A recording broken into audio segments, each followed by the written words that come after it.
सुधीर भाई, जरा चम्मच ला दीजिए ना रसोई घर से। 1 साल पुरानी भाभी ने अपने देवर से बड़े प्यार से कहा। सुधीर भाई जो नए नए जवान हुए थे ने चम्मच ला तो दिया, मगर मेहमानों के जाने के बाद भैया और अम्मा के सामने सुना भी दिए कि जनाब हम तो ठहरे पैदाइशी मर्द। भाभी ने हमको जनाना काम करने के लिए क्यों कहा? हम मर्द जात घर के बाहर के काम करते हैं, पैसा कमाते हैं। औरतें घरेलू काम के लिए होती हैं। बच्चा गोद में लिए तुम्हें चम्मच ले आना चाहिए था। पति ने भाई का पक्ष लिया।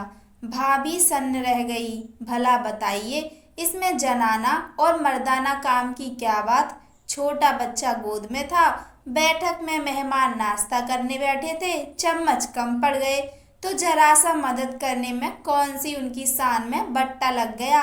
भाभी भी पढ़ी लिखी थी, चाहती तो आराम से बेहतरीन नौकरी हासिल करके पैसा कमा सकती थी, पर उसने घर परिवार को करियर पर प्राथमिकता दी। जिस खानदान से आई थी वहाँ सब मिलजुल कर काम करते थे। काम का बंटवारा जेंडर आधारित नहीं था, मर्दाना अभिमान से परिचित नहीं थी। खैर, भाभी चुप रह गईं, पर जनाना काम और मर्दाना काम की फहरिस्त अपने दिमाग में बैठा ली। बहू के पति दफ्तर के काम से 15 दिन के लिए शहर से बाहर थे। अचानक सासू जी को पथरी का दर्द उठा और ऑपरेशन करवाना पड़ा। बहू की ड्यूटी बढ़ गई। रोज सासू जी का टिफिन लेकर अस्पताल जाती, शाम को घर आकर फिर से खाना बनाती और अस्पताल टिफिन भेजती, बच्चा संभालती और दूसरे काम करती। 10 दिन बाद अस्पताल से छुट्टी होनी थी। जिस दिन उनकी छुट्टी होनी थी उसी दिन देवर जी को दूसरे शहर की ट्रेन पकड़नी थी। अगले दिन वहां उनकी ज्वाइनिंग थी, जिसे टाला नहीं जा सकता था। बहू अपने सासू के पास अस्पताल के कमरे में बैठी थी। सारी औपचारिकताएं हो चुकी थीं। फीस का पेमेंट और नो ड्यूज लेने देवर साहब गए थे।